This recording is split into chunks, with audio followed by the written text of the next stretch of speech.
Well, here we are. We managed it. At the end of the last episode, we said we would try and do a second Reservoir Red Dogs Christmas, New Year, festive special, and we managed it. Today's guest is the wonderful Steve Guinan, who was at Forest for many years, was on our youth books, struggled to get in the first team. We talk about that. Then, along with Paul, ended up at Plymouth and Northampton, all sorts of wonderful other places. But he's one of those people, Macca, who has been talked about by you and other people on the show.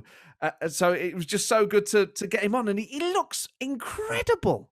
He looks great. Yeah, he's really looking after himself. It's a funny one, isn't it? Like a lot of lads become part of the fabric of the club that never really break through. So a lot of fans, there are a lot of players that fans don't really know that well or might have heard of. That we're around the club 6, 7, 8, 9, 10 years even. Trying the best, working hard every day, trying to break through, and Guinan had his moments, but was probably one of those guys, but was such a character. He was such a friendly, funny, likable guy. He was, so he was one of those people at the club. So I think as a listener, it's going to be a really interesting podcast. It's great. And also, he's now at the FA, effectively coaching the managers of the next generation, which is a really interesting stuff about what that entails. And it's not just the kind of technical, tactical side. And so he clearly really bright and really understands the modern game. Really impressive bloke. He is, yeah. And I wouldn't have thought that of him back then. I would have thought he would certainly go on and achieve those levels. But he's fully deserved it. He's worked hard. He's gone and done all his badges. Yeah, smart guy, and he's doing well, man. It's good to see an ex-pro doing so well. It is, and what's great as well about the shows, obviously we have players from different generations, people who were here for a long time, for a short time, played in different positions, and players who had different experiences of being at the club, like you say. They're a long time and part of the fabric of the club. So it's just really interesting to get that perspective of someone who's trying to break into the first team. Regardless of talent, really. It's not a reflection on how good a footballer he was. It's just about the setup at the time. So, particularly up front, yeah. I mean, you that's where clubs spend their money, isn't it? Centre forwards. So coming through as a young centre forward, as I know, that's a tough hand to be dealt. It's very tough. Well, we shall keep it no longer. This is a really special, interesting chat with the magnificent Steve Guinan. We're delighted to be joined today by Steve Guinan, a man who spent many years at Nottingham Forest and joined as a trainee. Steve, thanks for coming on the show. Firstly, you're born in Birmingham. You start your youth career at Forest. How did Forest come to know who you were? How does that initial connection happen?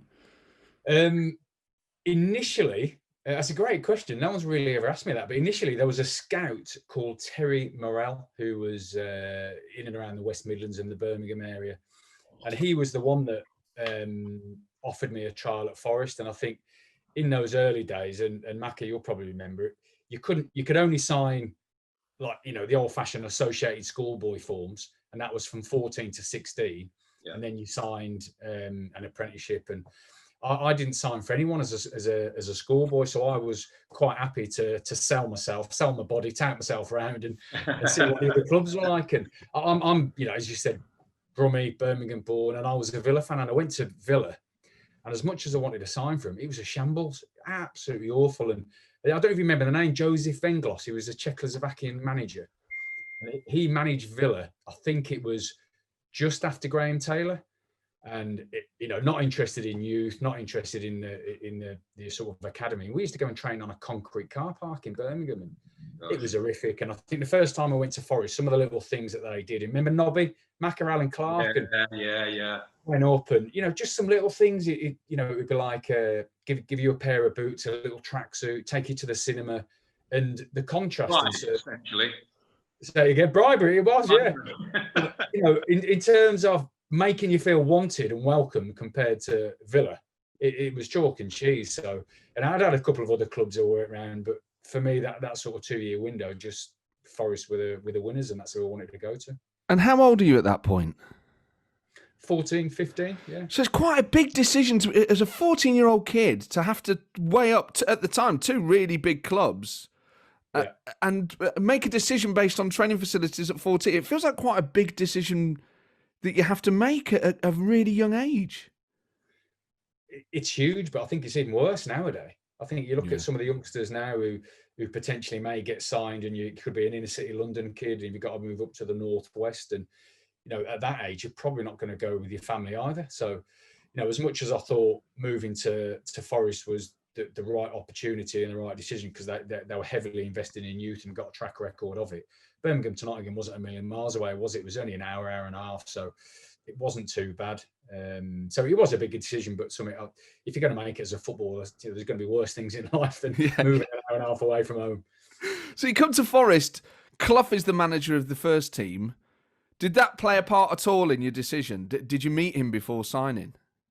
Yeah, we did a couple of times, and I think my dad, I think it was my mum was more in awe of him than my dad. And again, typical Clough, he used to do some of these things with the schoolboys where he'd come and put your arms around him, and he'd slip you 20 quid in your pocket and all the rest of it.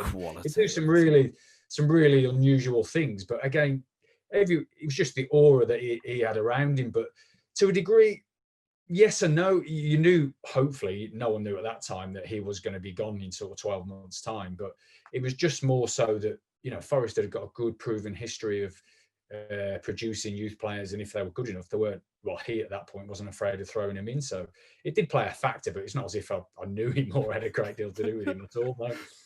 So then, who else is in your year group then? Because this is almost like your sort of first year at a college or university, isn't it? Who else is in that sort of early 90s cohort? Was Macca in the group at that stage? He was, but Macca, he looks a lot older now, but he was 12 months older than me. So, to be fair, you look back and you think, what a youth team we had. That sort of 2-year window of scholars was, Bobby, Macca, Craig Armstrong, Dale Wright, wasn't there? Neil Glasser, people like that. And in my age group, we had Justin Walker, John Finnegan, people like that who went on to, have good, solid Football League careers. And it was no surprise, probably, that we get to the quarterfinals, didn't we, the FA Youth Cup, and lost to Millwall, I think. And we had a really good 2-year window, and even beneath that, and a few years beneath me, once we'd turned pro, Stephen Melton, Marlon Harewood, Gareth Williams, Gareth Eds, they were always producing players. So solid youth. Was Marl the year below you? Who? Was Marl the year below you? I don't think he was. I think he was younger than that. Was he? Yeah, I think he was younger than that. So, even to this day, don't you, that the Forest have still produced players consistently. But that you look back at that youth team, and my God, did we have some good players? Probably too many that couldn't all make the breakthrough and the step up. Yeah. I mean, Steve, I didn't want to make you feel awkward, seeing as we've never met, but you look magnificent. I'll give you that 50 quid. You look younger now than you did when you were at Forest. Yeah, do you know what? Younger and fitter, without a shadow of a doubt. Mate, me too. I run about 10k a day. Can you imagine that? I couldn't even run 10 laps of the pitch. I know. You're right. Probably definitely don't look younger, but I had, funny enough, sort of the back end of my career, people start digging out photos and you're close to retirement. There were some old Forest pictures that resurfaced, and the odd one or two, I look quite fresh-faced, but the odd one or two, and dare I say it, when I was a little bit heavier, God, I look like late 20s, early 30s. I was probably about 20 years old. Professional athlete. I agree. What did you say? Professional athlete. Yeah, absolutely. Do you think, like, joking, I mean, I guess all of football was like that back then, and all of football is fitter now. But when you think, when people pour over in 92, 93, why did a team with those sorts of players and with that manager, and obviously loads of other things were going on.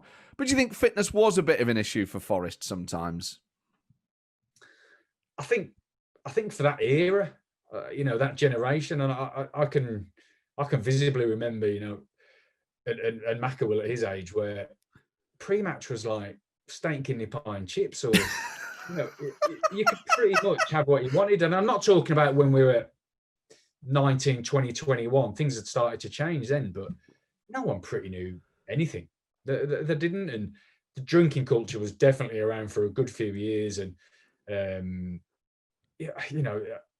remember in the first fitness guy came in, Macca. Who was that? It was Pete Edwards with Frank here, and I can remember the lads used to batter him. what's all this shit? Hurdles and jumping and Parachutes, yeah, it was like what is this nutrition. weird show? Yeah, nutrition. What's that? I'm like, Mind you, can you remember like he bought in as well, didn't he? Like because you needed to refill with sugars. It's the only time you could have sugars when he came in after the game, straight away when you walk in. So you'd walk in and after a first team match and there'd be, or reserve match, and there'd just be a table full of Danish pastries and cream cakes. And I remember them, yeah. Remember that? I used to batter them. them. Boxes to take Exactly.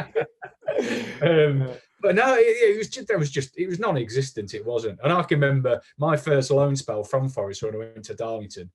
Literally on the Friday night in the hotel, you know, the lads were having a couple of beers. They weren't going silly, but a couple of beers. And pre-match, it was like, what, English fry up. Let's get everything on the plate for breakfast. And then 3 hours later, you're having this monstrous sort of steak. And it was like, and that was a dumb thing. You know what I mean? It was just, you remember Antonio's Macca on a Friday night? Oh, mate. My God. Before you used to leave on a away trip, I couldn't even move from the restaurant. 3 courses. But this is it. When if you're a working class lad and you get taken to a restaurant, and it's free. You order the biggest steak, and it's just in you, isn't it? I'm gonna have the biggest steak I can possibly. I'm gonna have a starter. I'm gonna have a massive dessert. I'm gonna roll out of here. Yeah, I can remember visibly. It was chicken wings. We'd have some garlic bread in the middle of the table, and then it'd be steak and chips, and then I'd have a cheesecake. I mean, what type of food is that for a Friday night? You know what I mean? Bizarre, but so yeah. So answer your question. It was a problem for everyone, but I think if you were in the team playing every week or Saturday, Tuesday, you're burning off. When you're not, that's when the issues start to arise, I think. Yeah. So then you're at Forest for quite a spell. You have your youth career at Forest, and then you're on the books from 93 to 99 as a senior player. As a striker as well, that must have been a sort of frustrating time, because particularly with those couple of relegation seasons, you must have been thinking, well, sort of use me a bit more if things aren't working. Yeah, definitely. I think as well I should have been a little bit more assertive, a little bit braver. But in what way, Gib? In what way? Well, I can remember banging on the doors and that. Yeah, I can remember one pre-season. I think it might have even been the year after I made my debut. I think I'd scored something like 17 goals pre-season in about 9 games, and I can remember Larry Lloyd and Frank. I can remember overhearing a conversation between the two of them, and he was like, "You've got to put him in. You've got to give him a chance." But you look back, and you know, you got Pierre was there, and I think, is he ever going to play me over him? Not in a million years. But it was almost at that age, I just took it. Well, I won't go creating a scene. I won't go knocking on the door saying, "Well, you know, at least put me in the squad, give me a chance, or if you don't want me, send me out on loan." And I think I'm saying the same to my lad now. You need to be a little bit braver. But going back then, I don't know what you were like. I was myself knocking on the manager's door. I know, mate. I was the same. I can't do that.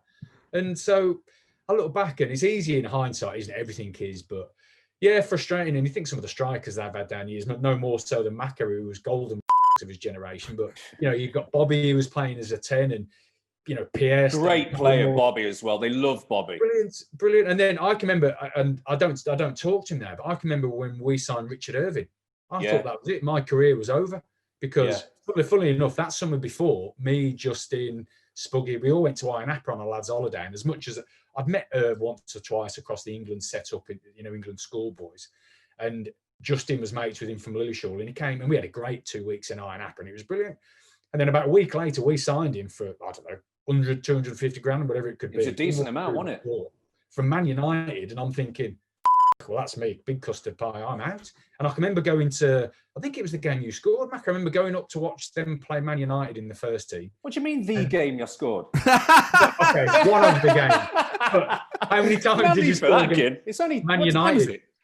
And Irv was on the bench, and I'm thinking, oh well, I'll be transfer listed out, and slowly but surely that, you know, the dynamics of that sort of change. But year on year, we just seemed to sign top class striker or a different striker, and it was really difficult. And I can remember I had a couple of different spells under different managers where you over time you can persuade them or influence and showcase your skills. And I can remember with Dave Bassett, and Harry killed me. As much as I liked him, he killed me.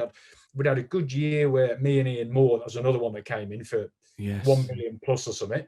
and we were fighting. He was a great player as well, man. He was strong. I know. He knew where the And I goal loved him. We got on really well off the pitch. Yeah. And we were battling for almost the reserve backup number 9, being on the bench, who's not on the bench. And we'd got to a level, and I think I'd done really well, apart from I didn't make any appearances or a handful. And then when we got promoted, Harry pulled me in the office. He went, "Listen, you've been great. Loved you. Here's a new 2-year contract." And I'm thinking, that's it. I've changed his mind. I'm going to be in the setup. So I signed it. Literally 2 weeks later, he rang me up, and this was across the summer. And he went, "Oh, we just had a board meeting. I've now got 8 or 9 million. I'm going to go and buy another 2 or 3 strikers. So I'm going to put you on the transfer list." I went, "I've just signed a new 2-year contract." And he went, "Oh, well, that's life." And I was like, that's the thing with Harry, though. Like, I had a bit of a rough time under him. He did give me a chance when I came back through injury, because he bought everyone through who he wanted, like yourself included, and bought a load of players, his own players, and told me I was surplus to requirements. I don't mind that throughout my career. I'm sure you've had it the same. You don't mind honesty, do you? You don't mind a manager telling you where you stand. It's the ones that mess you around that you have animosity for when you come out of your career. But he was always solid with me. He was always absolutely honest. Yeah. No, I think you're right, spot on. I think anyone who, you look back at all the different clubs and managers you've played for, they could have done things differently. And there's some I wouldn't even, I'd probably cross the other side of the road to try and ignore. Me too. But there's definitely one or two, Harry included, who I'd go up and shake their hand and go, "Listen, because you respected them." Yeah. But yeah, just be upfront and honest. That's what I say all the time to young coaches and managers now. You can still deliver hard news in a respectful way. Yeah, of course. And what can you do then? Because let's say you've got Collymore or Van Hooijdonk, when you have a kind of a superstar striker like that. What can you do if you're not getting in the first team? I mean, is it about performing in the reserves or doing it in training? What way could you influence a manager if they're starting every week and scoring goals? Probably they get injured. And stay consistent in training, innit? Stay consistent in training. Yeah. So training's the main, but is training the main place? Is that your shop window really? Both for me. I look back and I think the year we got promoted back into the Premier League, I was probably training daily with the first team, apart from match prep for the reserves. And I think as long as you're reliable, trustworthy, you quite often, because when you're doing match prep for the first team, you're always involved in that match prep as the opposition. And if you're not on it or you're crap, he's like, I'll get someone else in. So as long as you're consistent in training day in, day out, you're delivering in a match, almost knocking on the door for the reserve, saying, "Come on, I'm still scoring here, even though I can't, dislodge him from the first team." I think that's all you can do. And, dovetailed with that as well, you never know who's watching. Scouts or the managers who come in and say, "Christ, he's still performing, maybe you can come in here." And I think that's it. Apart from that, you're done for. Do you know what I mean? I was lucky, really, Matt, because I think they wanted to shoehorn me in because I had pace. And I think for Ginn was a certain type of centre forward, and he was a centre forward. I think you might have struggled, Ginn, possibly on the wing at high level. Struggled. My God, would I? But up front, he knew where the goal was. So Ginn had that one path, whereas I had Collymore and Roy in front of me, and then a bit later on, Cams, and just got shifted out to the wing just because I had pace, so I could knock it past the fullback and go. So I adjusted position. So you can also do that. You can adapt if you've got it in your locker. And I was lucky to have pace, really. It's you're born with it or you're not. So I was able to adapt in that sense, because I was looking and seeing a brick wall of multi-million-pound centre forwards in front of me who were always going to, if that multi-million-pound centre forward left, another one would come in. So that was always going to be the brick wall in front of me. So I took the easier route of trying to oust the England right winger, Steve Stone. But when you do that, are you saying to Bassett or Frank or whoever, look, play me on the wing? I mean, how do you do that in training? One day, do you just go, "I'll play on the wing, Gaffer"? I mean, how does that happen? Yeah, I had conversations. Yeah, I mean, in the reserves, I mean, we had Ginn, who was doing really well as I was coming through. My first reserve year wasn't brilliant. Youth team was, like Ginn said, gold. The reserve, I didn't do very well in the first year in the reses, and then Ginn was coming through, and the lads were coming through and doing really well. So I just saw a lot of competition as a centre forward. And bearing in mind, I banged in goals for fun. But I just wanted to play. I wanted the first team more than anything. I didn't care. So I was happy to. There was more of an opportunity to go on the wing. And then I had a year absolutely roasting fullbacks on the wing, just knocking it and going past them, and putting the ball in for Ginn and whoever else was playing the Reses at the time, and Glove and all these people. And that's what got me on the bench in the first team. And that whole thing about assertiveness, Steve, do you think footballers now are more assertive, or is it done through agents and things? I definitely think they are, but I still think there is that power struggle. And it'd be interesting. I'd hazard a guess that it depends on your personality. And I wasn't a shy, introverted kid, far from it. I was probably middle of the ground, but I think potentially it could be even worse, because you go into some football clubs now, and the academies and youth team they don't even train at the same place as the first team. Yeah. So, at least we had those links where you were either in the first team dressing room or you weren't. You were training with them, you were cleaning the boots as an apprentice. Where now there's none of that. So some clubs I go into, they don't even know who the first team are. They don't know the names. They don't know vice versa. And I'm thinking that's bizarre. So I definitely think that still goes on. But I think there's a lot of people now who hide behind agents and get them to do it. But I think, going back to what you said, Macca, I think even if now, if I was a manager, I'd actually respect the young kid more for showing a few, massively, yeah. See me. Yeah. So yeah. So thinking of the time that you had at Forest, who were your best mates? Overall, probably the two lads who I still talk to, Craig Armstrong and John Finnegan, and bizarrely who I ended up playing with. So, two lads who I've kept in contact with. Justin Walker I did for a good period of time, and probably a few others. And it's just, again, you look back and you think how successful that youth team was, and those lads that have gone on to have, decent football league careers, Macca included in that. But there were probably much more talented players than me, and the other lads, I probably won't mind me saying it, who fizzled out of the game. Wasn't the Macca who, loads, mate. Think, how didn't they play 200, 300, 400 games? And I don't know what the reasons are. And I look at people like, Ian Kilford and players like that, and I think, Glass. I remember Glass thinking, "What a midfield!" Mate, I've mentioned Neil Glasser on here a few times, and no one bats an eyelid because no one's heard of him, right? But Glass was an absolute megastar at youth level, wasn't he? Like everyone was after him, everyone.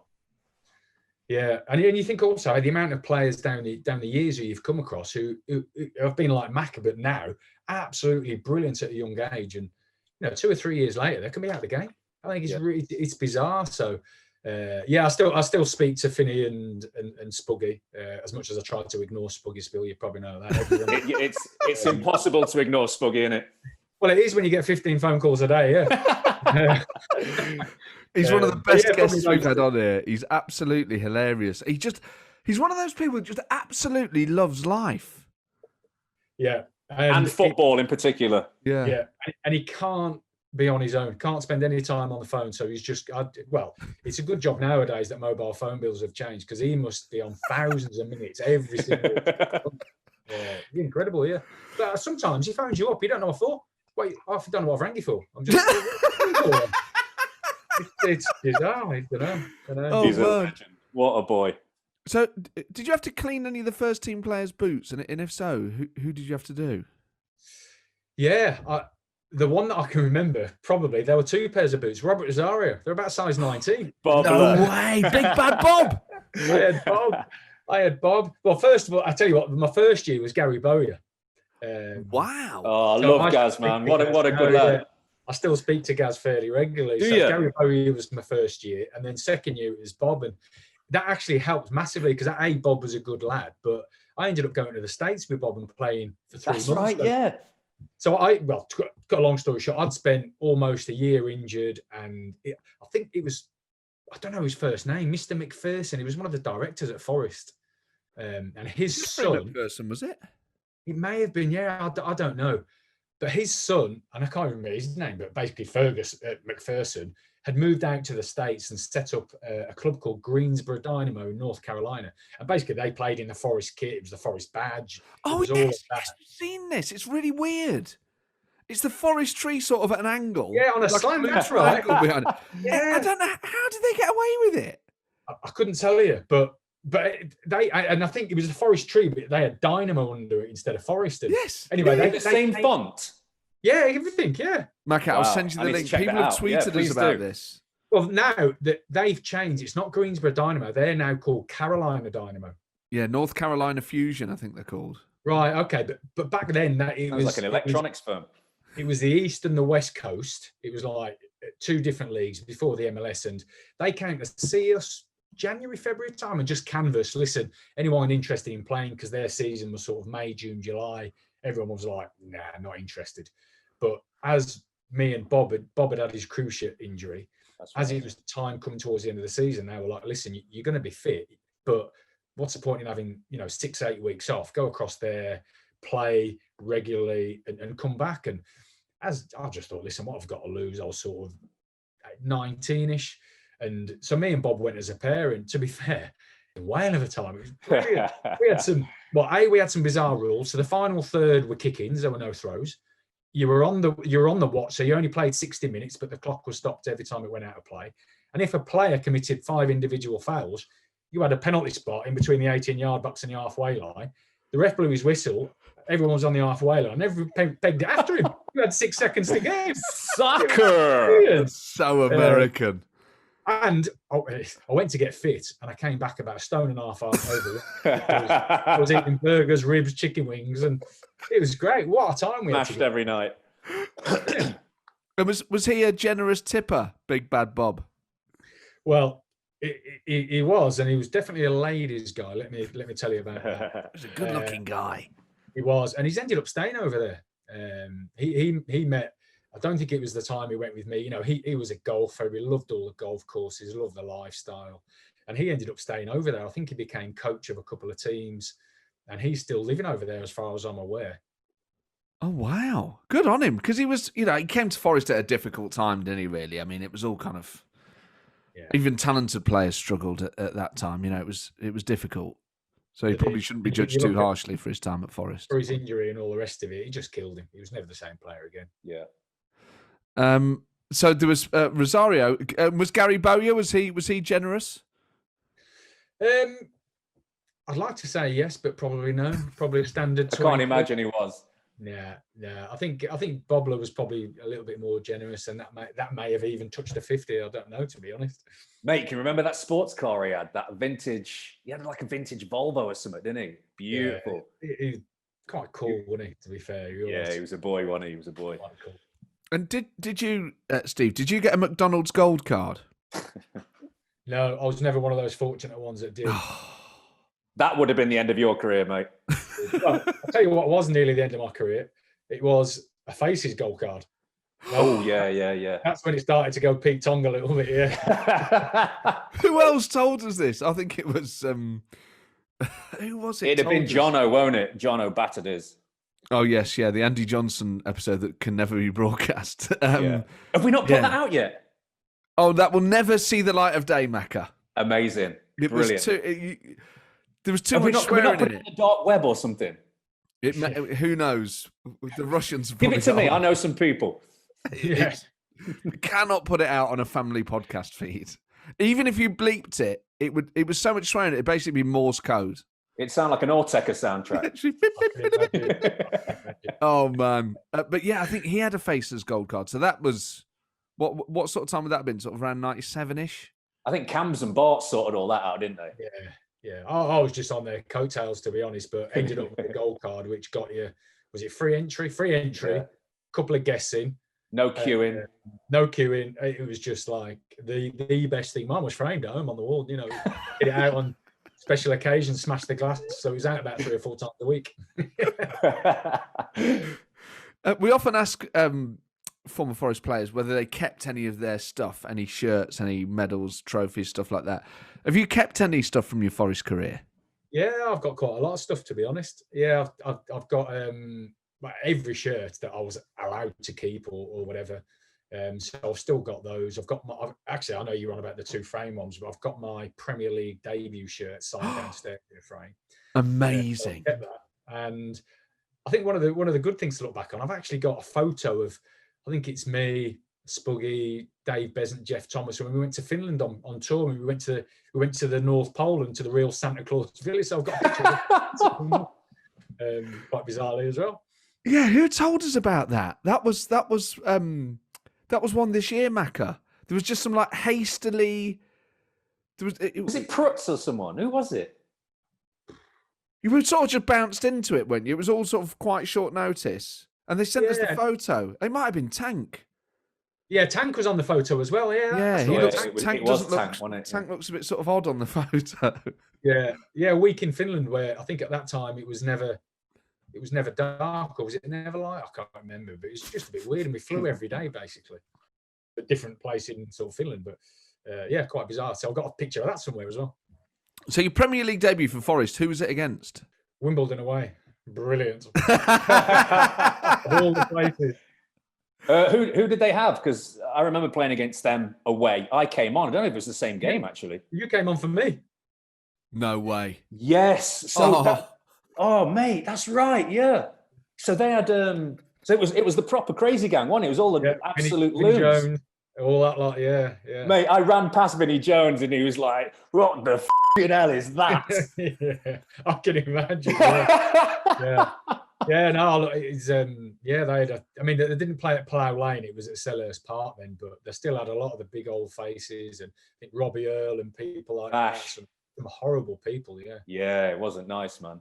Fashion who stood in they had a corner. I came on, walked straight, go and mark so and so I ran straight into the box. They had a corner, and Fashion's like that. "This is Fashion Zone. Anyone comes in here," and just chatting. Like I was like, "What is going on? This is mental." Yeah.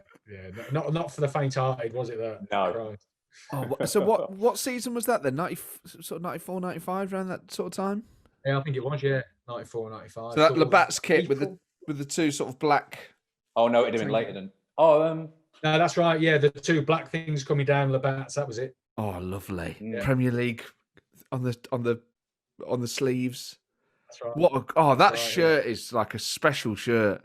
That's so cool that you still got it. Yeah, it's framed downstairs. Yeah, got that. And I've got all the other ones that I've probably never made any appearances in, but you got them printed every year, and you can't give it away, can you? Plus, fact, no one probably won't mine anyway. So yeah, I've still got all them up the loft. Yeah, brilliant. So, and the ones that we can see framed, there's a Hereford one. It looks like.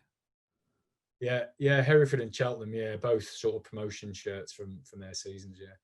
Amazing. You had a period on loan at Plymouth, and then a longer period at Plymouth as well. Obviously, a club that Macca knows well. In fact, you both were at Northampton and Plymouth. Did those times overlap at all? Well, I went to speak to the gaffer. He asked me, did I know anybody, any forwards, and I mentioned Ginn. So it was actually me that got him to come down. No way. If you remember, I lived at your gaff pre-season. You did, mate. What a house that was, by the way. Yeah, beautiful. My missus mentioned that the other day. How is she, by the way? She's all right. So, bizarrely, I'm probably one of the few footballers that's still with the girlfriend from years and years ago. But I don't like to ever mention it because you never know. No. But yeah, obviously, we're settled down and married. But when I came down, it's sort of like living in a hotel for a couple of months. But then, if you remember the crappy B&B they put you in round the corner. Yeah. I don't want to do that. And because obviously we sort of knew each other, it was like I just stayed there. And it was someone else stayed there as well. I'm sure they did. Because we used to take turns cooking on a night. It used to be pasta on a night. But yeah, it was Scott Patterson. Scott Patterson. Okay, yeah, Patto. Remember Patto, yeah. Great player, Patto. Yeah, so we overlapped for a bit at Plymouth. And then you moved on, didn't you? Had a good season, then you moved on, and then I stayed, and then we just sort of meandered. And I don't think we crossed paths at Northampton, did we? No, we didn't. No, not at all. You were before me. Yeah. And did you play Murder in the Dark at Forest? Yes. Is it? I mean, Macca has made it sound almost like some sort of war crime. I mean, how severe a game was it to play? Pure Guantanamo. Well, the thing is, as much as Macca was, because of his old bouffant hair and the person he was like a lovable rogue. So as much as people wanted to dig him and knock him out, it was also, there was a little bit of love behind it as well. So they'd give him some digs, but it was quite, there was a little bit of fun behind it. But there were some others who you'd want to smash the living daylights out of. There were some big haymakers going around and all sorts. Yeah, doubt. Yeah, it got naughty, didn't there? There was a few little, there was a couple bullying a few. Let's put it that way. Yeah, definitely. Macca was obviously stood out for his hair and his pace and his talent and everything, but he was well respected. He was well loved, was he? Then, Steve, there was a lot of admiration for Macca. As much as it pains me to say, yeah, he was. Of course, he was. You think he's only a year above me, but a talented. I'm not going to say good looking. Oh, come on. We're all right. We're all friends. He was one of those, and you think back and how the game's changed. If Macca would have made the same strides and progress as what the kids are nowadays, God, you'd be an absolute multimillionaire, wouldn't you? Now how times have changed. So people did love him, and people obviously, first team, reserves, youth team, no matter what, really. I was having a conversation this morning. You respect people for what they do on the pitch and the type of person they are. And I genuinely think back, and apart from the odd one or two, Forest always brought in good people. Yeah. And Macca fell into that category. Oh, that's very kind of you, Guin. Thank you very much. You talk about how the game's changed, and you're in a really interesting position to be able to talk about it, having played back in the day, stayed in football, and now, I hope I get this job title right, the FA Senior Professional Game Player to Coach Lead. Wow. Firstly, what does it mean? Yeah, I don't know. You tell me. It's not too difficult to describe, but basically what I do now is finishing football and going into coaching. I then worked for the PFA as a coach educator for a number of years, and then came to the FA. And what I do is look after the strategy of players who are transitioning into coaching and management roles. So oversee everything from the level 2 that's changing to the UEFA C, UEFA B, A license, pro license, but more specifically as well, we work with a group of high potential, talented former England players that go on, probably got a good chance of becoming the next, Championship Premier League managers. So I work specifically with some of those groups as well. Wow, how interesting. And would that include Wayne Rooney? People like that, yeah. So that sort of era, that sort of generation, some that have done it, some that are in the middle of the process, and some that are going through that now. And so to give you an example, Michael Dawson's one who we're working with, who's done his A license. I did his A license with a bespoke course back at Villa with John Terry and a couple of others. And it's that type of ilk of people who are seriously considering coaching and management if they're not already there already. And is the view knowing what you know? Sorry, Matt. Knowing what you know, Guin, is it something that you'd consider? What do you mean? Going into coaching, running through all your license, all your badges, and everything. Would I if I was a player now? I mean, I know you've got a steady job and all that kind of stuff, but is it something? Knowing the ins and outs of it, is it something you go, oh, I'd fancy that actually? I would not be a first team manager now. No, but not personally. Not. I genuinely thought that's where my path would have gone. I think, I'd got my A license. Well, that's why I ask, yeah. Yeah, I've got my pro license. I've got all the relative qualifications. But after seeing the other side and speaking to a load of people in the game now for the last 10 years and being pretty close to some, that period of time when you're out and that sort of volatility, and I've got to move 200 miles away and I don't see my family all week, and some of the stick that they get when things aren't going well.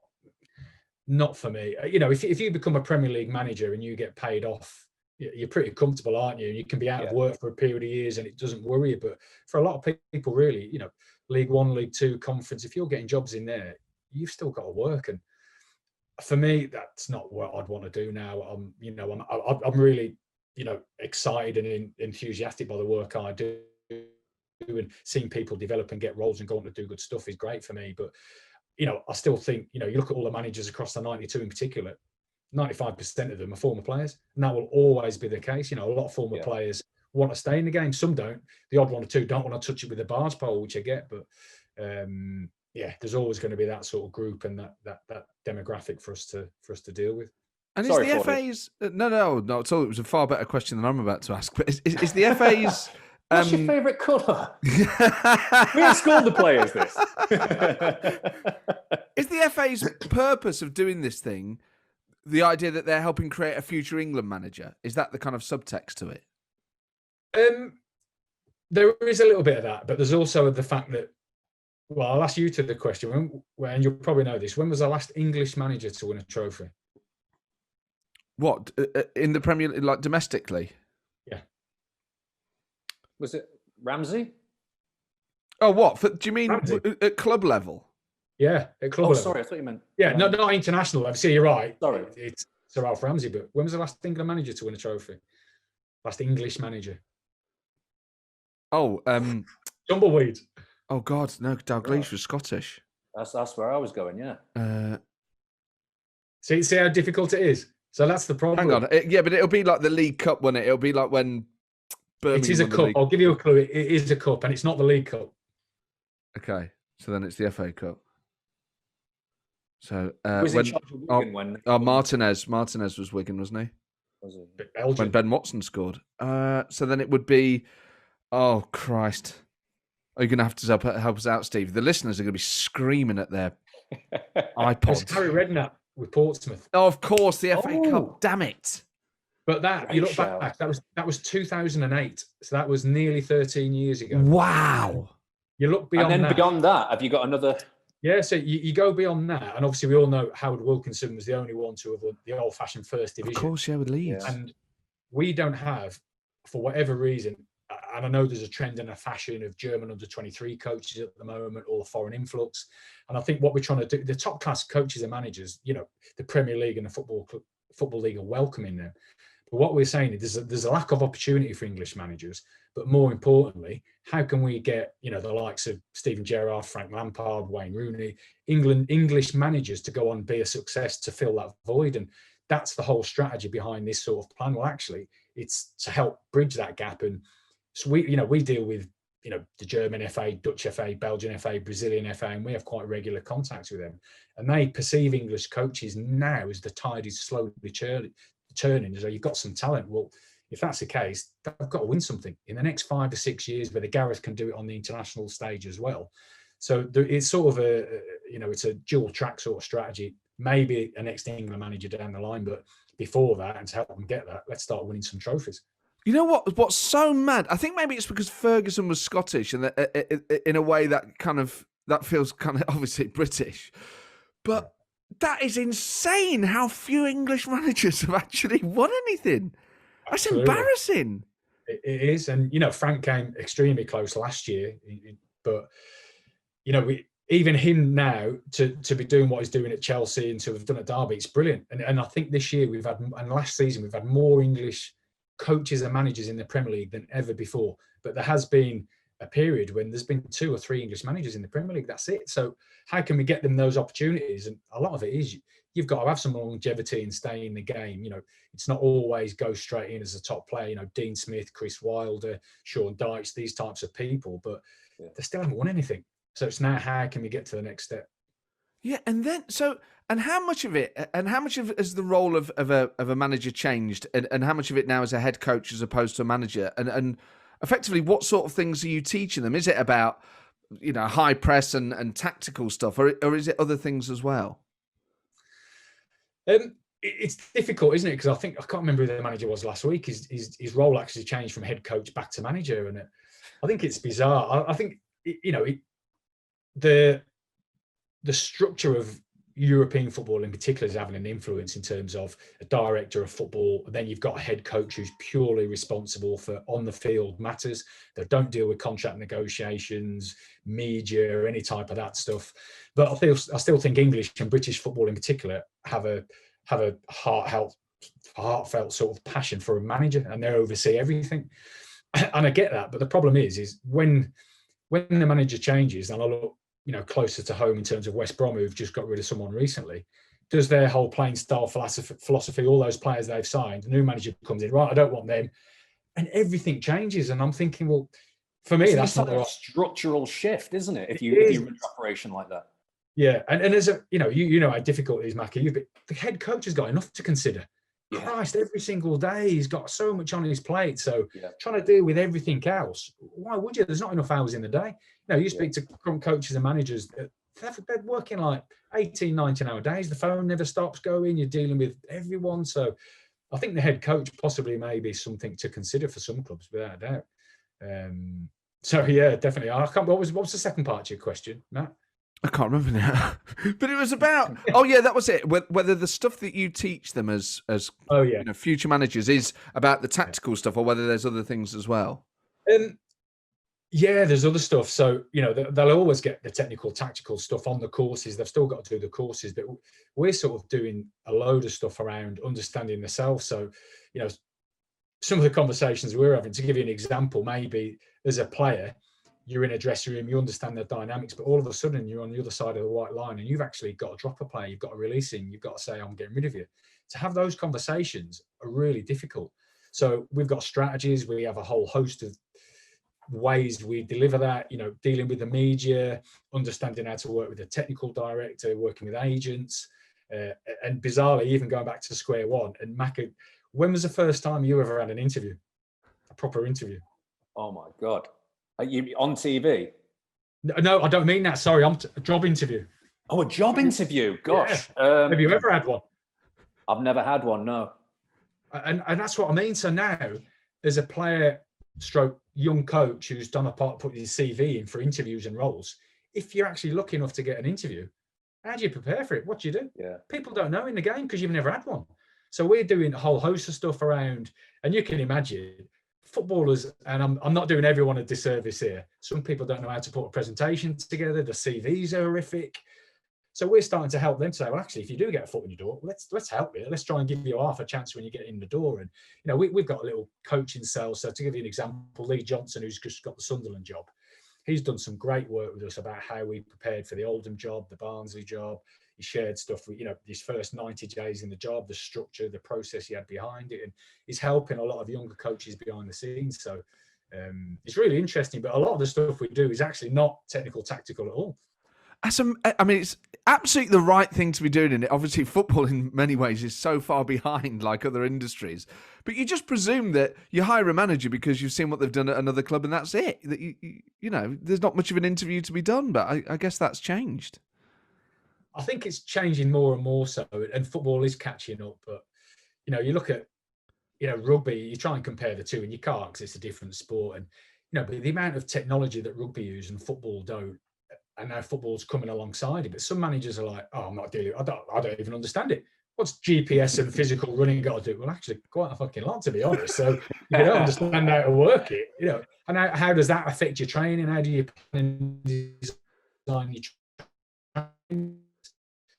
You still get in football some missiles.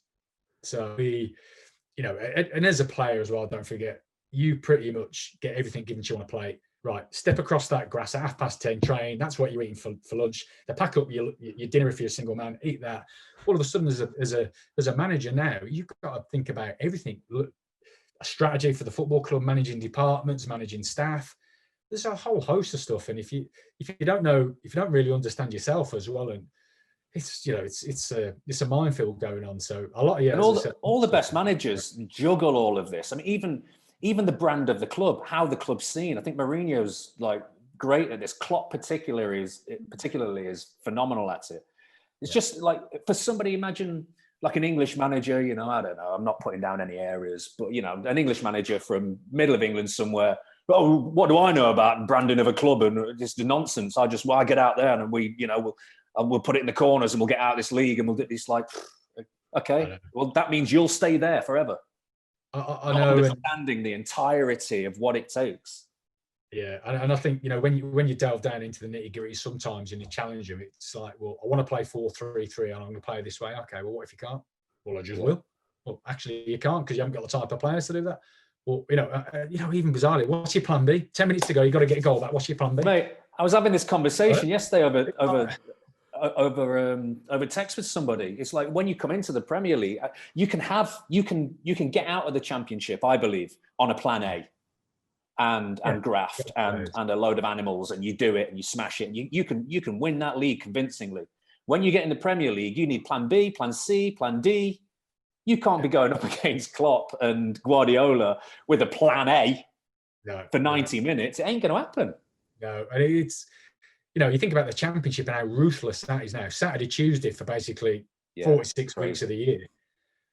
There's so much to consider, and people, and it's great. I still go down the pub, and some of my mates and my family, and they go, "Yeah, but he's just got to do that and just do that." And I just sit there go, "Yeah, okay." You know what I mean? Hey, did you get this one as well, where you be sat next to someone and they get talking, and they know what you've done. They know you're an ex-player or you've been at the FA or whatever, and they argue with you. It's just like, it's nice, cool. It's cool. It's just opinions, isn't it? Well, yeah, kind of. I get that. But no, I just shut up now. I just sit and laugh and giggle and go, yeah, okay. Oh, you're right, yeah. A good friend of mine, Josh Widdicombe, the comedian, is a Plymouth Argyle fan, and I let him know you were coming on the show, Steve. He remembers your hat-trick against Scunthorpe very fondly. Yeah. And I asked if he had a question for you, and he said, the same question to Paul McGregor. Would you agree that players are less likely to move to Plymouth as it's miles away, or is that a excuse from fans of an eternally underachieving club? I would absolutely agree that you're not going to go to Plymouth unless you absolutely have to.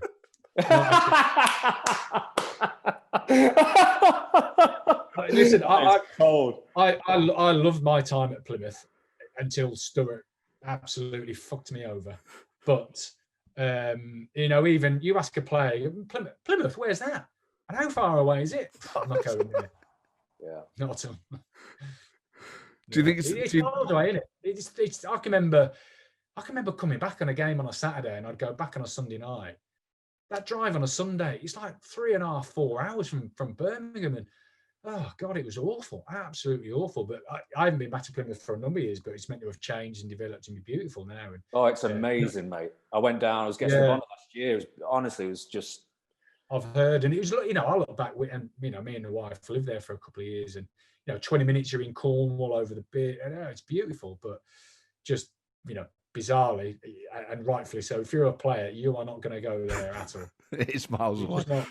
Well, they now fly everywhere, so it's not like when we were there again. When you're, you're getting up at 3 a.m. to turn up to the ground. It's freezing. You got 4 tracksuits on. You get on the bus and you carry on with your sleep to get to Hull.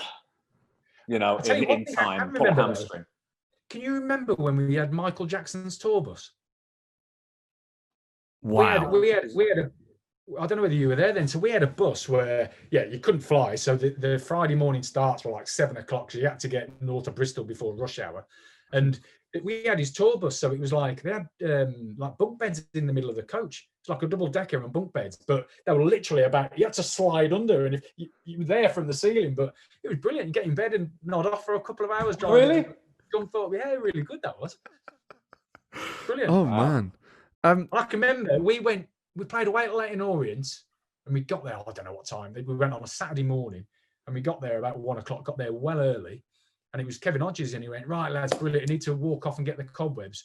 And we're looking outside of Leyton Orient, it's full of gangsters in hoods, and we're walking around here, Plymouth tracksuits. And he made us, we had to walk around this park, and there's all these just getting off this big blacked out tour bus, thinking, fucking hell. So we were shitting ourselves, absolutely crapping ourselves. In answer to your question, Matt, in answer to Josh's question, I would highly recommend it to all footballers that they should go to Plymouth. It's a wonderful place and a fantastic club with lovely people. It's a good media-trained answer, Steve. That's the sort of thing that absolutely. That should be on the course. You've got to deal with the harsh realities, and it is beautiful. It is, and I know Ryan Lowe, reasonably well now. He's doing his pro license with us, and it is and the stadium's changed. It's brilliant, isn't it? It's a lovely place, but magnificent. It's like anything else when you look at it. Have you guys ever been like to Northern Scotland in the Outer Hebrides? Oh, Macca might have been. Not right up there, but my mother-in-law is out on the east coast, so Montrose. Oh, okay. So I see I see quite a few little grounds, but it's the death. I went to see when my father-in-law was alive. It was only about 4 years ago. We went to watch Montrose versus I'd someone. I think third tier Scottish football. Honestly, mate, I could have played. I kid you not. I could have gone and played in my jeans. 4 for Athletic, Queen of the South, something like that. Mate, it was so bad. Oh my god! Yeah. But all the fans are still raging. And I forget which. I think it was the away side, but they had like a Swedish faction that had flown over to watch them, and they're all there in the stand, like banging drums and bagpipes. Brilliant. Absolutely mental. Yeah, but that's the same thing. I've never been that far north. Aberdeen's as far as I've got. But I look at some place in Scotland, I think it's beautiful, but I'm not going. Mate, I was like that. I mean, when I retired, I had one eye on touring and going with the band and everything, but I got offered contracts by Grimsby and Hull. Grimsby, but Hull's great. Hull's a good city, and I was just in my naivety going, I ain't going there. I'm just not going to live in Hull. That's not happening. Well, that's a great place. So we talk about Macca's second career as a rock star in here quite a bit. Did you go to any of the gigs, Steve? Were you at Rock City or the Aviary? Yeah, both. If not all of them, yeah. A Merck completist. Yeah, no, I definitely. Well, listen, you'd always try and support a teammate, wouldn't you? But hey, you look back at my lifestyle, it was another opportunity to get the glad rags on and get pissed. So that's what it involved as well. But yeah, no, definitely at the Aviary. I think that was comical, wasn't it, Macca? So what do you remember of that? It was all comical. What could I remember? Not a great deal, because I was probably 10 pints to the good. But me too. I can remember, didn't all the sound system go tits up? And and because we thought it wasn't great. Typically we thought it was a bit of an act, a bit of a oh yeah, we'll smash up the kit, it's quite cool, and that's all. I kicked off, didn't I? Yeah, you losing your rag. I don't know whether you tried to kick the drums or throw something, and it was just like, oh, and we were like, oh, he's not happy with something, but it was a Liam Gallagher thing. Yeah, great. And it was only after that it was like, no, the sound wasn't working, or can't really remember, to be honest. Yeah, it was a shocker. So what was that then, Macca? Their PA system wasn't good enough? I think it blew and the monitors had gone. So when the monitors go, you've got nothing.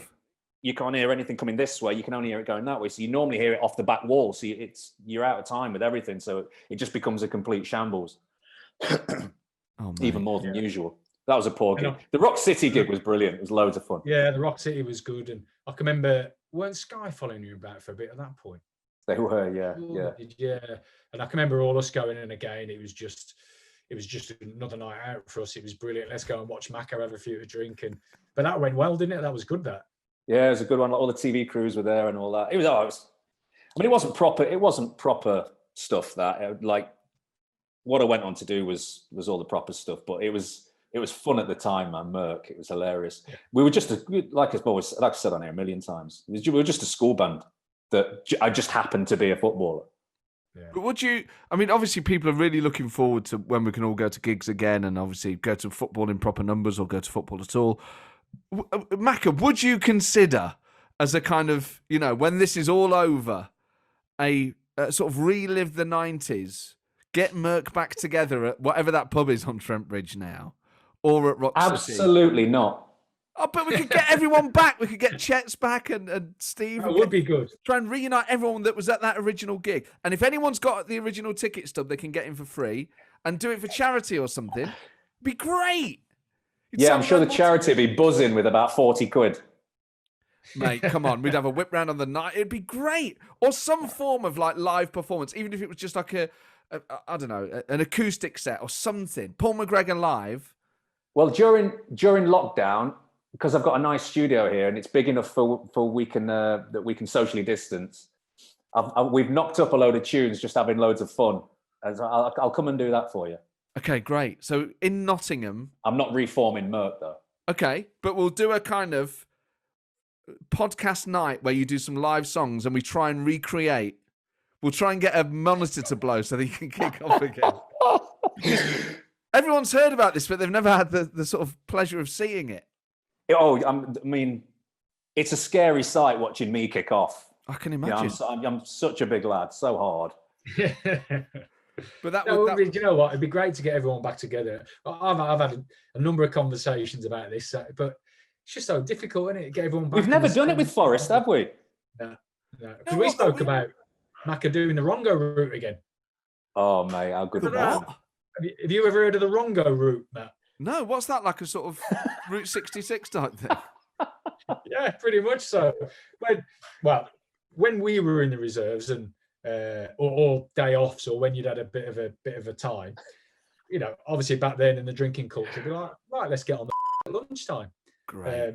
And we used to call it the Rongo route, and basically it was all the dodgiest pubs in Nottingham, and we'd start somewhere and we'd just do a route, and we'd just get smashed all throughout the day leading into a night, and some lads didn't even make tea time because you know, we didn't really thrown out of nearly every single one as well.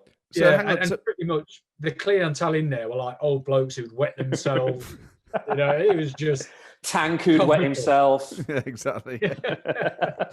So that was the Rongo route. So where would the Rongo route start? Was there like always a set starting point? Don't think there was. I think it was just. And what parts of town are we talking? I can't even remember half the road names in Nottingham, to be honest. But we quite often meet in Sam Fay's, won't we? Which then went to Hooters.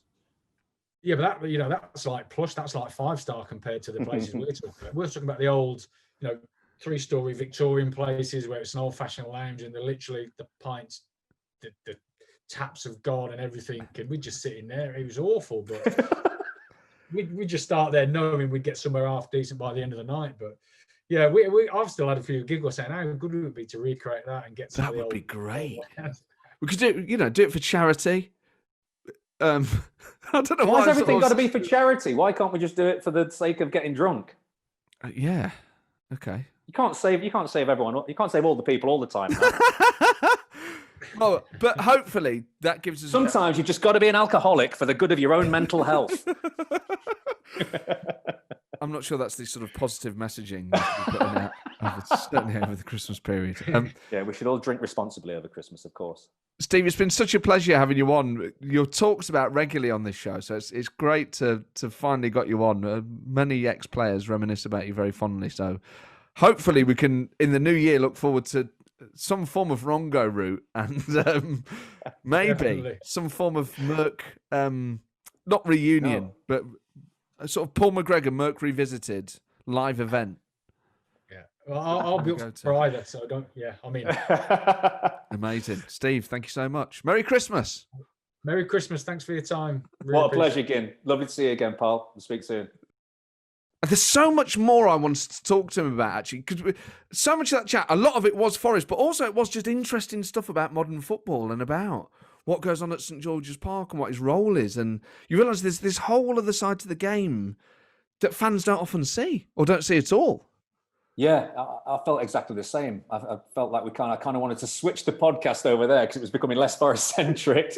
So let's keep that over there, and then we can go and have a chat to him about the way English, particularly football, is going. English modern football, and he seemed to have an incredible insight on that. And he does have an incredible insight in that in terms of his job. He's right on the front lines of that, isn't he? Nurturing modern day footballers, nurturing your Lampards and your Gerrards and your Rooney's, etc. Unbelievable. Really, really impressive bloke. So hopefully, if one of those people now, I bet, you know, once you've spoken to someone, and then obviously for listeners of this show, they go, "Oh, Steve Guinan," I bet they'll start to just notice his name around places now. And they'll I'll tell you what, it's a really good thing to do, actually. In the run-up to this, I popped his name into YouTube, and some of the, I guess they're seminars, but sessions that he does with the FA are on there, and they're fascinating. I mean, I know the phrase high press. I don't know what it all involves. There are brilliant videos that the FA has put on YouTube that you can watch of Steve and others talking through what a high press actually is and what other members of the team have to do when it happens. It's fascinating. Particularly for a thicko like me that's just like, goal. That's actually the level I consume football on. I would encourage, and please do this, everybody, I'd encourage anybody that's not seen any of these to go and watch them before they come and sit and talk to me in a pub watching a game. Because you are extremely boring if you don't know this stuff. So whilst you can have your opinion, you're welcome to your opinion. Please keep it to yourself if you see me in a pub watching the football, unless you've watched these videos. Yeah, well, that's me told. I'm actually just talking to you, Matt. All the other, everyone else. I know. It's very kind of you to couch it in that language. I'm But massive. Paul, for the second time, it's great that we've been able to do a couple of episodes over Christmas. It's been lovely, hasn't it? And that was actually the confirmation I got through at the end of the last episode when we were just doing the wind up there. Steve was texting me. So fantastic. Yes, I'll do it. So that's great. So Merry Christmas and a Happy New Year to all of you listening. And as we said last time, it has been, globally a terrible year. And we just hope that these episodes for an hour or so just help keep you entertained, a bit of escapism, a bit of nostalgia. And in terms of today's episode, educational for all of us, which was great.